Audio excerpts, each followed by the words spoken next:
Maintain personal hygiene, अपनी personal hygiene यानी कि अपने आप को साफ सुथरा रखें। और पर्सनल हाइजीन में क्या कर सकते हैं आप, लाइक वॉशिंग हैंड, हाथों को धोएं, washing hand before and after meal,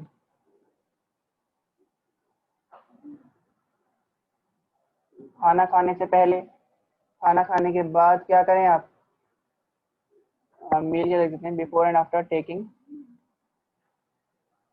food.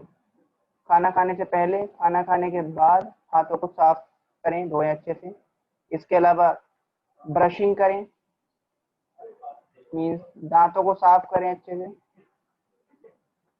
Brushing करें। इसके अलावा बाथिंग करें, ठीक है, डेली नहाना है, कभी आप बहुत टाइम हो जाए नहाना तो बाथिंग करें। और कपड़े डेली चेंज करें, चेंजिंग क्लॉथ, गंदे कपड़े ना पहने रहें, चेंजिंग क्लॉथ। तो ये तो हो गया पर्सनल हाइजीन। पर्सनल हाइजीन के अलावा क्या करना होगा, हमको पब्लिक हाइजीन मेंटेन करनी होगी, ठीक है, डोमेस्टिक हाइजीन मेंटेन करनी होगी। मेंटेन डोमेस्टिक हाइजीन,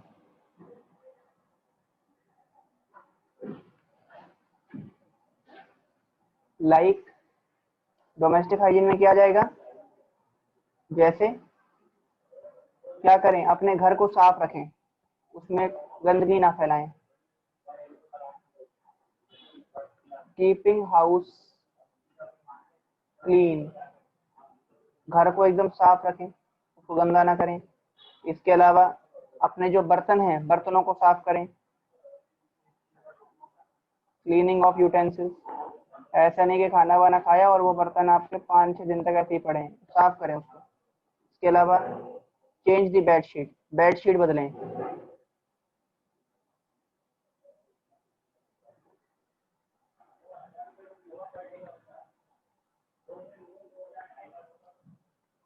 ठीक है।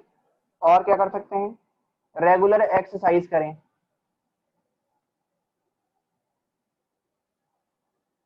Regular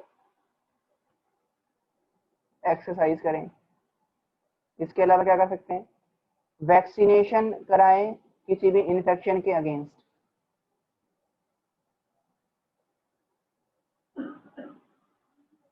vaccination against the infection.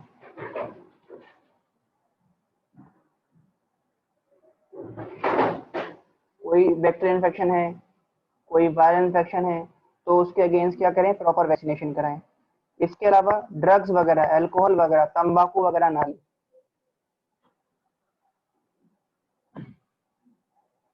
Avoid the use of drugs, drugs हो गया, अल्कोहल हो गया, टोबैको हो गया, तंबाकू छोड़ें, ठीक है, ये सब चीजें ना लें। तो इन सब चीजों को यदि आप मेंटेन करके रखेंगे तो जो हमारी हेल्थ है वो क्या रहेगी, मेंटेन रहेगी। और अच्छी हेल्थ यदि हो जाएगी तो क्या फायदा होगा भाई, देखो गुड हेल्थ के कुछ एडवांटेज होंगे, जैसे आपकी पर्सनैलिटी अच्छी लगेगी। इसके अलावा आपका जो लाइफ, फैमिली लाइफ है वो क्या हो जाएगी, अच्छी होगी। आप अच्छे रहेंगे तो आपकी फैमिली अच्छी होगी, एमएमआर आईएमआर घट जाएगा और आपकी उम्र बढ़ेगी, ठीक है। ये सारी चीजें एडवांटेज हैं किसके, गुड हेल्थ के। तो ये सारे पॉइंट समझ में आ गए आपको। अब हम लिख लेते हैं एडवांटेजेस ऑफ गुड हेल्थ।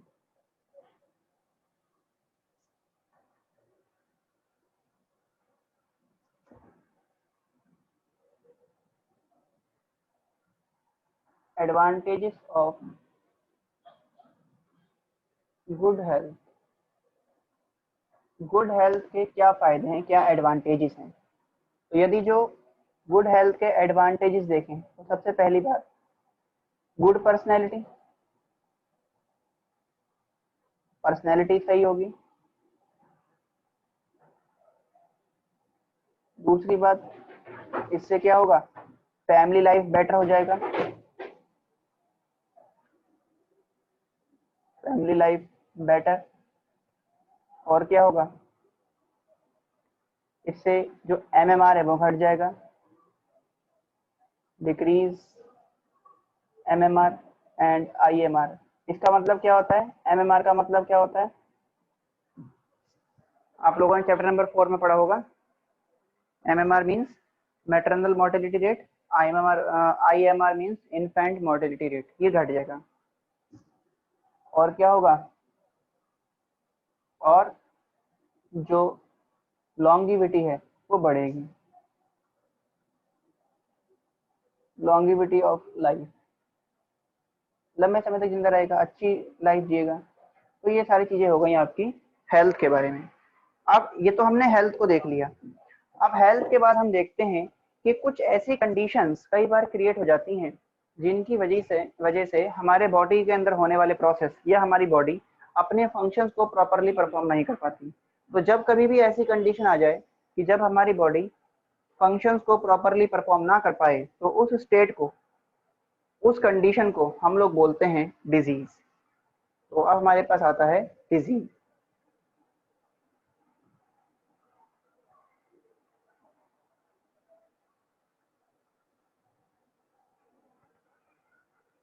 तो डिजीज क्या है?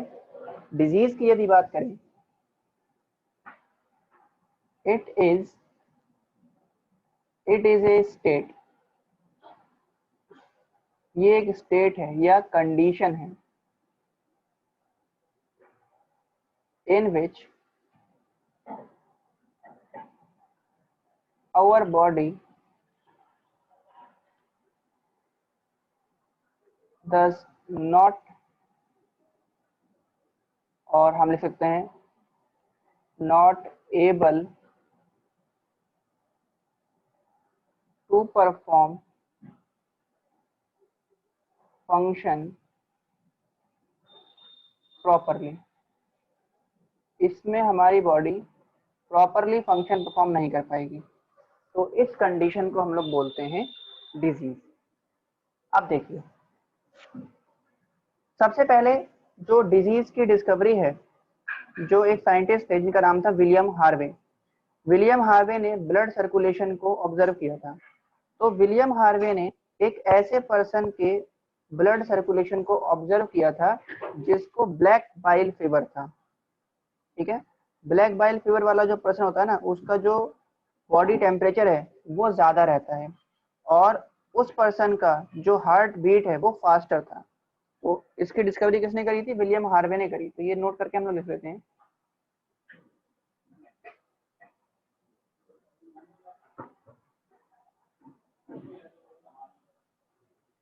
William Harvey,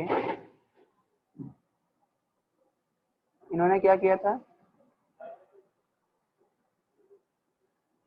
discovered blood circulation. इन्होंने ब्लड सर्कुलेशन की डिस्कवरी करी थी। और किसने करी थी? In person suffering from black bile fever.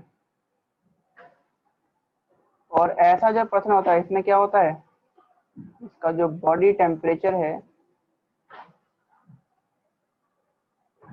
Always raised then normal.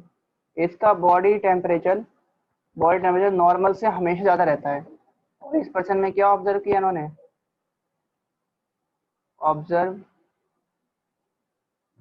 Faster heart beat than normal.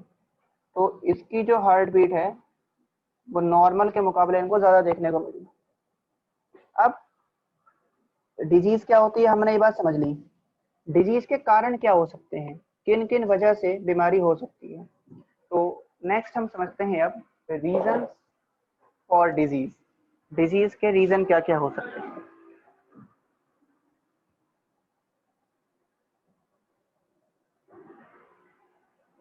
Sir साफ मत करना।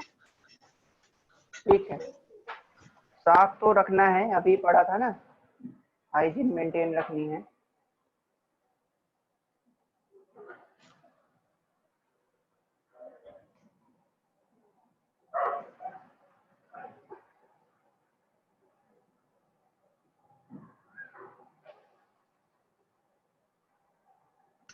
सर हो गया। ओके, शाबाश।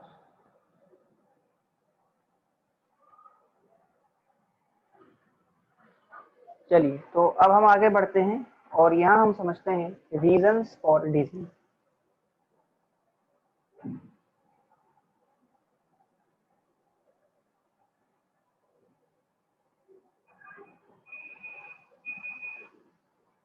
डिजीज के क्या क्या रीजन हो सकते हैं? तो भाई सबसे पहली बात कि डिजीज किसी इन्फेक्शन की वजह से हो सकती है।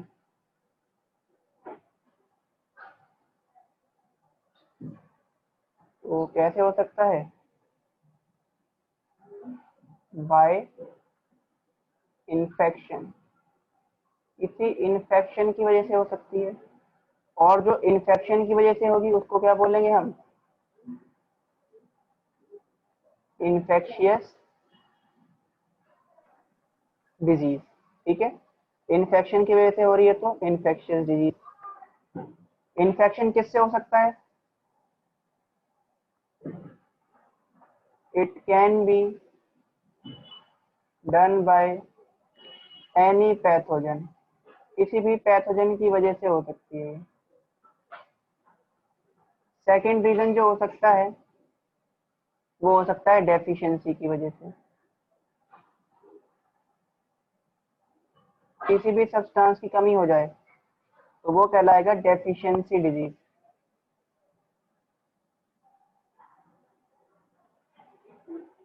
ठीक है, डेफिशिएंसी डिजीज, न्यूट्रिशन कोई मान लीजिए बढ़ गया है, कोई घट गया है, या इसमें मेनली डेफिशिएंसी है तो हम न्यूट्रिशन की कमी की वजह से बात करेंगे। कोई न्यूट्रिशन कम हो गया, जैसे विटामिन की कमी हो गई या किसी प्रोटीन की कमी हो गई। प्रोटीन की कमी से आपको जैसे एक बीमारी है मरासमस हो गया, क्वाशियोरकोर हो गया, तो इस तरह से डेफिशिएंसी की वजह से भी क्या हो सकता है? डिजीज हो सकती है। डेफिशिएंसी के बाद नेक्स्ट हमारे पास आता है जो डिजीज है वो कैसे हो सकती हैं? वो हो सकती है हेरिडिटी, हेरिडिटरी हो सकती है।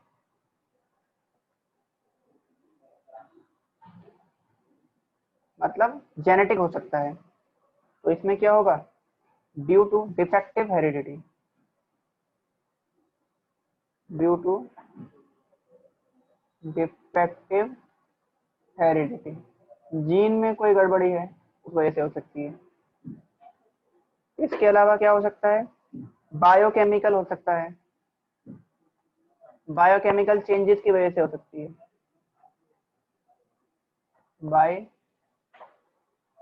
बायोकेमिकल चेंजेस, और बायोकेमिकल चेंजेस की वजह से डिजीज हो रही है उसे बोलेंगे बायोकेमिकल डिसऑर्डर। Biochemical disorders. ठीक है, बायोकेमिकल चेंजेस की वजह से होगा बायोकेमिकल डिसऑर्डर्स। जैसे किसी हार्मोन की कमी हो गई, किसी एंजाइम की कमी हो गई, इस वजह से हो सकता है। इसके अलावा इसमें कुछ हो सकते हैं फैक्टर, क्या जो और रीजन है वो हो सकते हैं किसी केमिकल की वजह से हो सकता है, किसी एक्सोजिनस केमिकल की वजह से हो सकता है। यदि एक्सोजिनस केमिकल से होगा तो वो कहलाएगी केमिकल डिजीज, जैसे एलर्जी हो सकती है।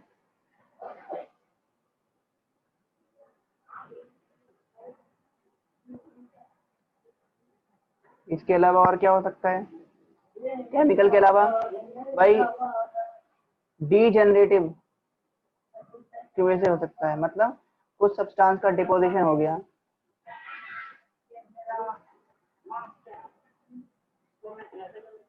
डीजेनरेटिव हो सकते हैं, और इसको बोलते हैं हम लोग डीजेनरेटिव डिजीज। ठीक है जी। इसके अलावा और क्या हो सकता है रीजन? और जो रीजन हम समझें तो इसमें और रीजन हो सकते हैं, मेंटल रीजन हो सकते हैं,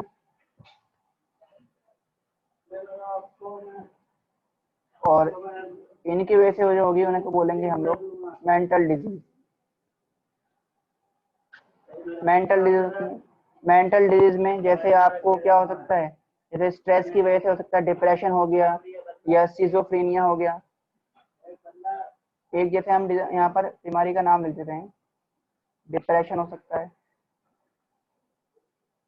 इसके अलावा एक हो सकता है ये साइजोफ्रीनिया। इसमें क्या होता है, साइजोफ्रीनिया बीमारी के अंदर ना, ये थोड़ा समझ लीजिए, इसमें क्या होता है कि इसमें कोई पर्सन अकेले में बात करना शुरू कर देता है, तो अकेले में वो बात करता रहेगा और इमेजिनेशन बना लेगा कि उसके साथ कोई दूसरा पर्सन रहता है और उससे सारी बात करेगा, अपनी सारी बातें उससे शेयर करेगा।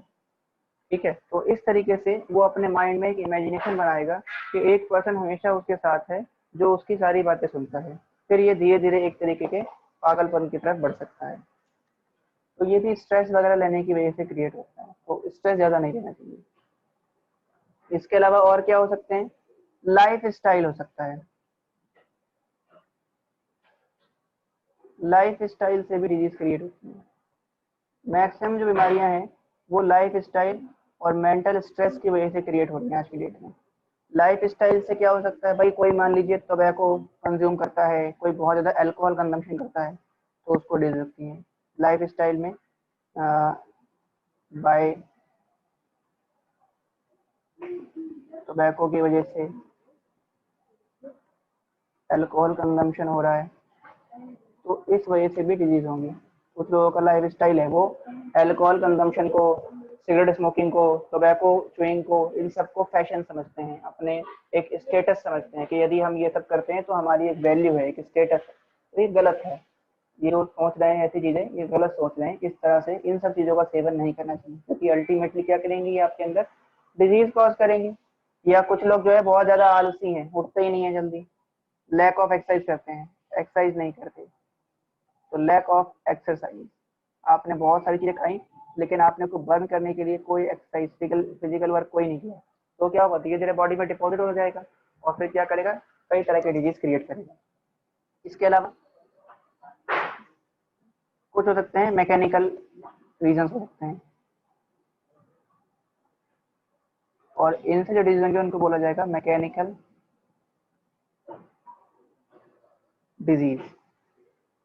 मैकेनिकल डिजीज क्या हो सकती हैं, जैसे लाइक ट्रॉमा हो गया, ट्रॉमा मतलब चोट लग गई, ठीक है, या कोई एक्सीडेंट हो गया, इंजरी हो गई, ये सारी चीजें हो सकती हैं।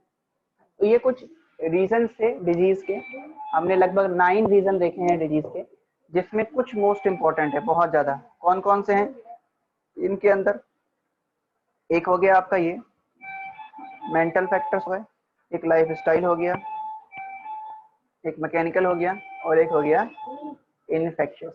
इस चैप्टर में हम लोग फोकस करेंगे इन्फेक्शियस पे और लाइफ स्टाइल पे, इन दो पर ही हम इस चैप्टर में फोकस करेंगे, एक तो इन्फेक्शियस पे और दूसरा लाइफ स्टाइल के ऊपर।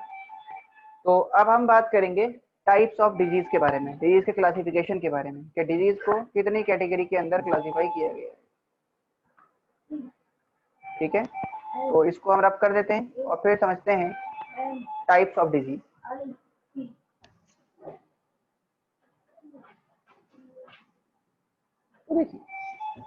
डिजीज को हमने 2 कैटेगरी में बांटा है और इसको हम एक फ्लो चार्ट की फॉर्म में समझते हैं।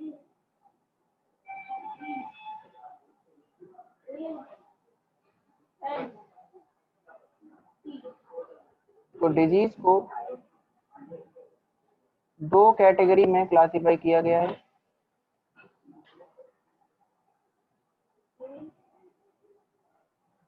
जिसमें पहला है आपका कॉन्जेनाइटल डिजीज और दूसरी है एक्वायर्ड डिजीज।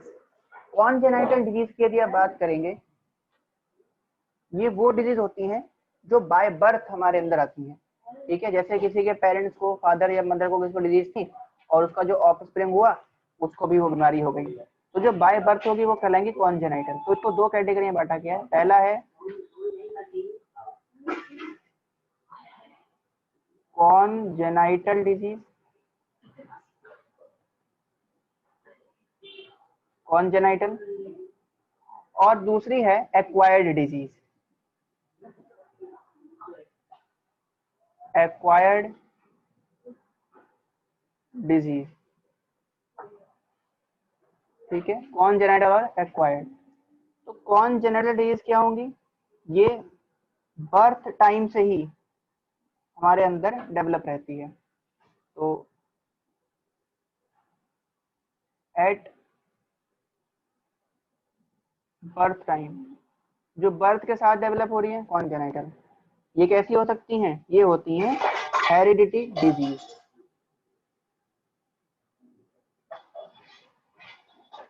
ये होती हैं आपकी हेरिडिटी डिजीज, और इन सबको तो हम लोग डिस्कस कर ही चुके हैं, ठीक है। जो हेरिडिटी डिजीज है इसको हमने जेनेटिक्स वाले चैप्टर में अच्छे डिस्कस किया था, और इसके अलावा आपने जो चैप्टर नंबर 4 पढ़ा था वहां पर भी हमने कुछ डिजीज को वहां पर डिस्कस कर लिया था। फिर आती है एक्वायर्ड डिजीज। ये कैसी होती है? ये होती है आफ्टर बर्थ, ये बर्थ के बाद डेवलप होंगी, ठीक है। आफ्टर बर्थ डेवलप होती हैं ये दो तरह की हो सकती है एक्वायर्ड डिजीज। एक वो होती हैं जो एक ऑर्गेनिज्म से दूसरे ऑर्गेनिज्म में ट्रांसफर हो रही है। यदि जो एक ऑर्गेनिज्म से दूसरे में ट्रांसफर हो रही है तो वो कहलाएगी कम्युनिकेबल डिजीज। तो एक होती है कम्युनिकेबल, या इसको बोलते हैं इन्फेक्शियस डिजीज। ये क्या होती हैं? ये ट्रांसफर होती हैं पैथोजन के थ्रू एक ऑर्गेनिज्म से दूसरे ऑर्गेनिज्म में। तो हम इसको बोल सकते हैं transmitted from one person to other, एक पर्सन से दूसरे पर्सन में ट्रांसफर हो जाएगी, ठीक है। और जो दूसरा पर्सन क्या हो जाएगा, इसको बोल देंगे हम लोग हेल्दी पर्सन। तो एक पर्सन से हेल्दी पर्सन में ट्रांसफर हो जाएगी ये। और ये ट्रांसमिट कैसे होती है? Transmitted through pathogen.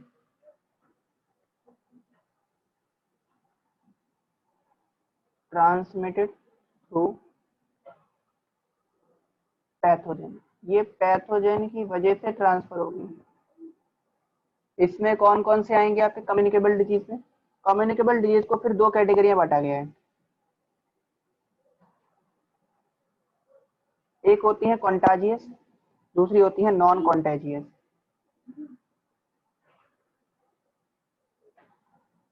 कॉन्टेजियस और नॉन कॉन्टेजियस। यदि जो कॉन्टेजियस की बात करेंगे तो जो डायरेक्ट कॉन्टेक्ट से फैले वो contagious, transmitted through direct contact, जैसे आपने किसी से हाथ मिलाया और आपको डिजीज हो गई तो डायरेक्ट कॉन्टेक्ट से फैल गया तो कॉन्टेजियस। एग्जाम्पल के लिए रिंग वॉर्म, दाद हो गया, जैसे किसी का टावल आपने यूज कर लिया तो आपको भी हो जाएगा। एक होता है कंजक्टिवाइटिस, जैसे किसी की आंख आ रही थी, उसने चश्मा लगा रखा था, आपने वही चश्मा लगा लिया तो क्या हो गया, आपको भी ये डिजीज हो जाएगी। दूसरी होती है नॉन कॉन्टेजियस। नॉन कॉन्टेजियस वो होती हैं जो डायरेक्ट कॉन्टेक्ट से नहीं फैलती, ये किसी ड्रॉपलेट के थ्रू ट्रांसफर होगी। तो इसमें क्या आ जाएगा, not transmitted by direct contact, ये डायरेक्ट कॉन्टेक्ट से नहीं फैलेगा, ये ड्रॉपलेट के थ्रू जाएगा, ठीक है।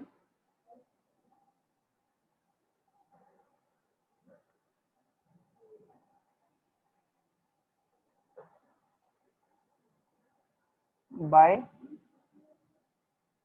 ड्रॉपलेट के थ्रू या फ्लूइड के थ्रू फैलता है ये। एग्जाम्पल देखोगे इसका तो इसमें आपके पास आ जाएगा, जैसे मलेरिया हो गया, ये मॉस्किटो के बाइट करने से फैलेगा, मलेरिया हो गया। इसके अलावा डेंगू हो गया, ये मॉस्किटो के बाइट करने से फैलता है, ये किसी वेक्टर के थ्रू फैलते हैं। तो ड्रॉपलेट की जगह ना हम लिख देते हैं यहाँ पर, ड्रॉपलेट से अच्छा वर्ड रहेगा, ये होती है बाय वेक्टर,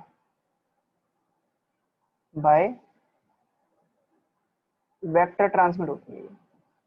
तो ये हो गई आपकी कम्युनिकेबल डिजीज। कम्युनिकेबल के बाद हम चलते हैं नॉन कम्युनिकेबल की तरफ, और नॉन कम्युनिकेबल जो है सेकंड है नॉन कम्युनिकेबल, या इसको बोलते हैं हम लोग नॉन कम्युनिकेबल को नॉन कॉन्टेजियस या नॉन इन्फेक्शियस, नॉन इन्फेक्शियस बोलते हैं। नॉन इन्फेक्शियस, जो नॉन इन्फेक्शियस है ये क्या होती है, ये एक हेल्दी पर्सन से दूसरे पर्सन के अंदर ट्रांसमिट नहीं होती, तो they can not transmitted from infected person to healthy person. ये इन्फेक्टेड पर्सन से हेल्दी पर्सन में ट्रांसफर नहीं होती। इसके एग्जाम्पल आप समझ सकते हो, इसके एग्जाम्पल क्या क्या हो जाएंगे, इसके एग्जाम्पल हो जाएगा जैसे बेरी बेरी हो गया, इसके अलावा अनीमिया हो गया, किसी को अनीमिया है, खून की कमी है, तो ऐसा नहीं है कि वो दूसरे पर्सन के अंदर भी ट्रांसफर हो जाएगा। इसके अलावा हाइपरटेंशन हो गया, हाई ब्लड प्रेशर, ये ट्रांसफर नहीं होता, हाइपरटेंशन हो गया, या मायोकार्डियल इन्फेक्शन हो गया, मायोकार्डियल इन्फेक्शन, तो ये सब ऐसी डिजीज हैं, या कैंसर हो गया, ये सब ऐसी डिजीज हैं जो एक पर्सन से दूसरे पर्सन में ट्रांसमिट नहीं होती, ठीक है, मतलब ये फैलती नहीं है छूने से। तो ये हो गई आपकी डिजीज। हमने इसको दो कैटेगरी में बांट दिया, एक हो गया कॉन्जेनाइटल, दूसरा हो गया एक्वायर्ड। कॉन्जेनाइटल वो होती हैं जो बाय बर्थ आती हैं, और एक्वायर्ड वो होती हैं जो बर्थ के बाद डेवलप होती हैं। तो ये क्लासिफिकेशन का फ्लो चार्ट आप बना लीजिए। इसके बाद हम लोग आगे बात करेंगे, तो आगे हम लोग समझेंगे वन बाय वन, हम डिजीज के बारे में डिस्कस करेंगे। यहाँ पर हमको कम्युनिकेबल डिजीज के बारे में पढ़ना है, और कुछ हम एक्वायर्ड डिजीज के बारे में पढ़ेंगे। एक्वायर्ड डिजीज में हम लोग पढ़ेंगे कैंसर के बारे में, तो ये कर लीजिए। फिर हम बात करते हैं, सबसे पहले कम्युनिकेबल डिजीज को शुरू करेंगे।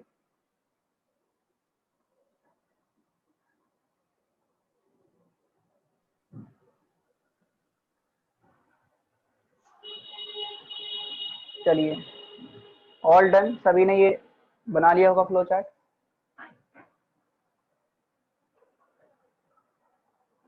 अब देखिए, अब हम शुरू करते हैं सबसे पहले इन्फेक्शियस डिजीज।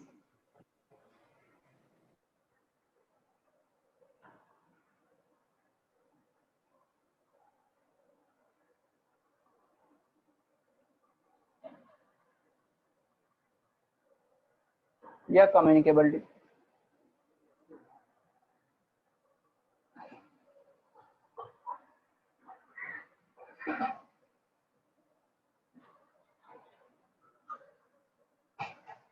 तो ये जो डिजीज हैं ये कुछ पैथोजन की वजह से होती हैं। तो सबसे पहले हम पढ़ेंगे इसमें first category bacterial disease.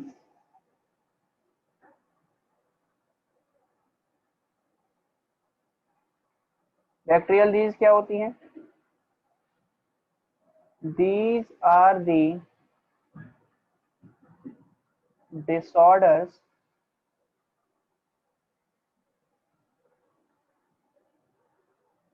caused by bacteria या बैक्टीरियल इन्फेक्शन। जो डिसऑर्डर बैक्टीरिया के इन्फेक्शंस की वजह से फैलेगा वो कहलाएगा बैक्टीरियल डिजीज। और बैक्टीरियल डिजीज में सबसे पहली डिजीज जो हम पढ़ने जा रहे हैं, नंबर 1, ये है आपका टाइफाइड। सबसे पहला है टाइफाइड। टाइफाइड को एंटेरिक फीवर भी बोलते हैं।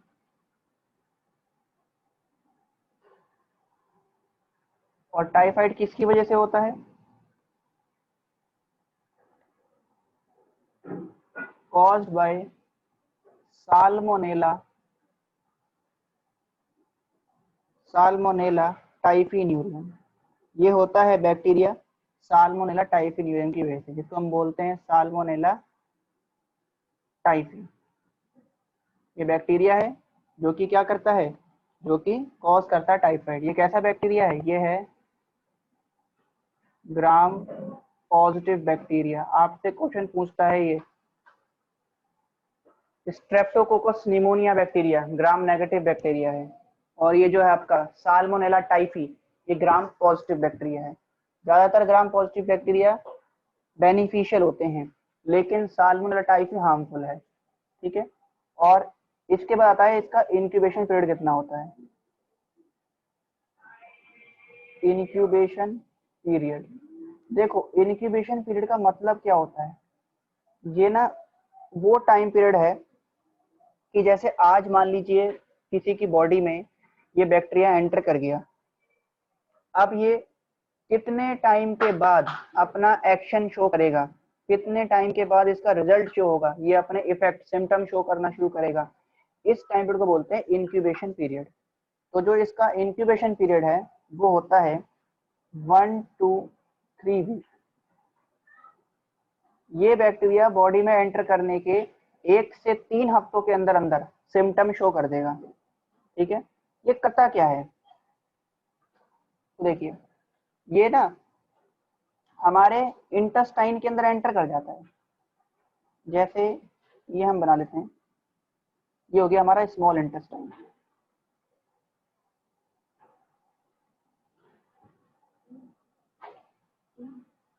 ये है स्मॉल इंटेस्टाइन। तो जो ये बैक्टीरिया है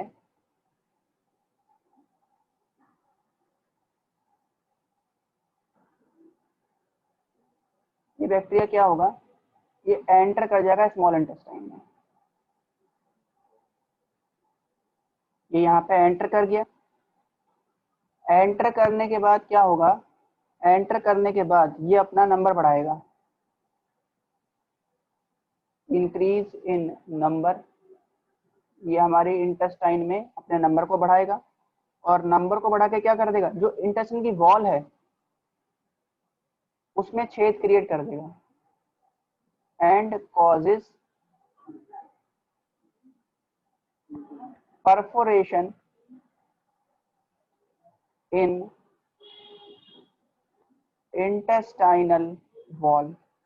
जो इंटेस्टाइन की एपिथेलियम है उसको ब्रेक करेगा, उसके अंदर वॉल क्रिएट कर देगा, छेद क्रिएट कर देगा, ठीक है। तो जब उसमें वॉल क्रिएट करेगा ये, तो इससे क्या होगा, फिर इससे जो एक टॉक्सिक केमिकल रिलीज होगा जिसकी वजह से सिम्टम्स आएंगे, जैसे हाई फीवर हो जाएगा, इसके अलावा लॉस ऑफ एपिटाइट हो जाएगी, ये सारी चीजें होंगी। तो ये डायग्राम ड्रॉ करें, और जो पॉइंट हमने यहाँ समझाया है उसको एक बार हम लोग लिख लेते हैं। लिखिए, after entering of bacteria, after entering of bacteria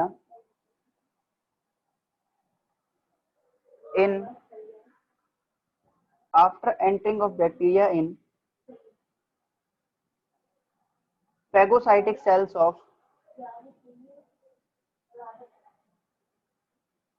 after entering of bacteria in phagocytic cells of liver, spleen and small intestine, liver, spleen and small intestine causes multiplication in their number, causes multiplication in their number, अपना number बढ़ाएगा, multiplication in their number and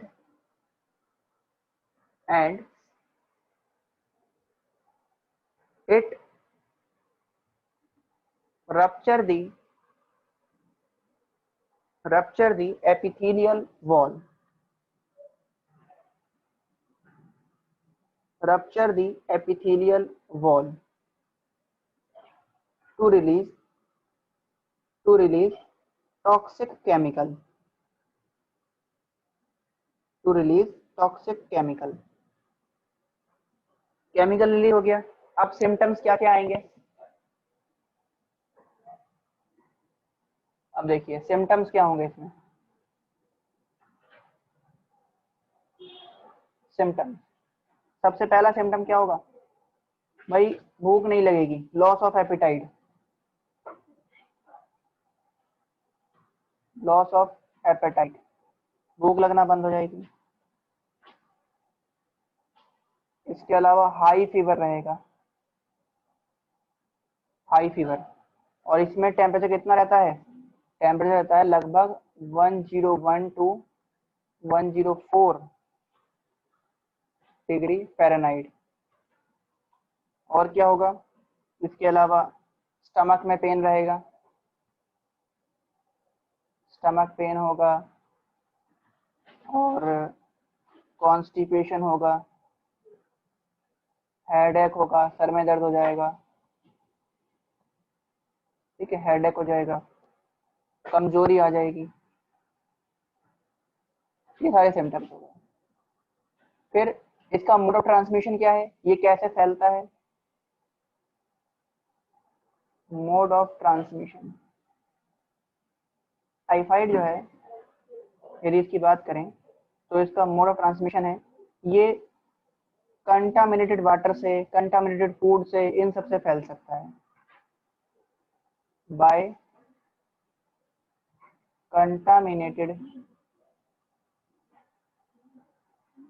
water, food etcetera, इन सब से ये transmit हो सकता है, ठीक है। और इसके अलावा फ्लाई वगैरह से भी फैल सकता है ये।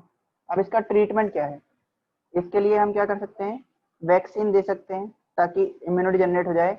जब बच्चा 1.5 साल की उम्र का होता है तो उसके अंदर वैक्सीन दे सकते हैं।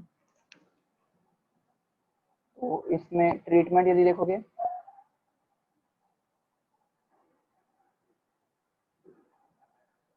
तो ट्रीटमेंट क्या है, provide vaccine for immunity,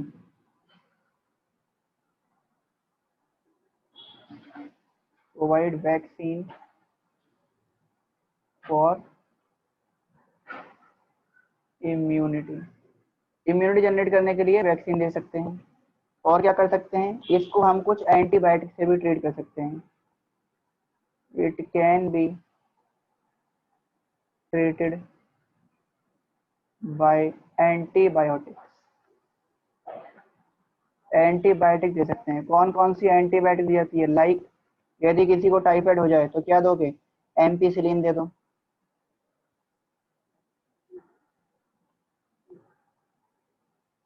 ampicillin दे सकते हैं। इसके अलावा सिप्रोफ्लॉक्सासिन दे सकते हो, सिप्रोफ्लॉक्सासिन,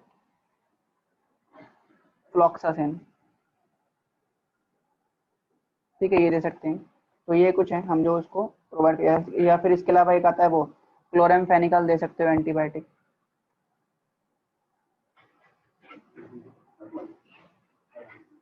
क्लोरामफेनिकॉल दे सकते हो।